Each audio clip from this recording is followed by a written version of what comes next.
హర్ష. నీదెంత మంచి మనసెందు. వాడి మీద ఎంత కోపం ఉన్నా చనిపోయాడు కాబట్టి ఆత్మ శాంతించాలని కోరుకుంటున్నా. పండిట్జీ,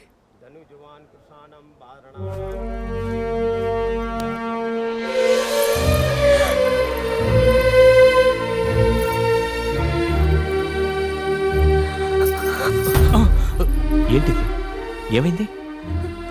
హర్ష చనిపోలేదు బావా. ఏం మాట్లాడుతున్నావేందో?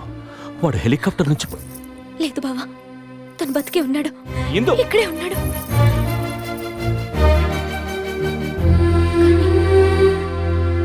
తన ఎదురుగా రాకుండా చూడు బావా. తన నీడను కూడా నేను భరించలేను.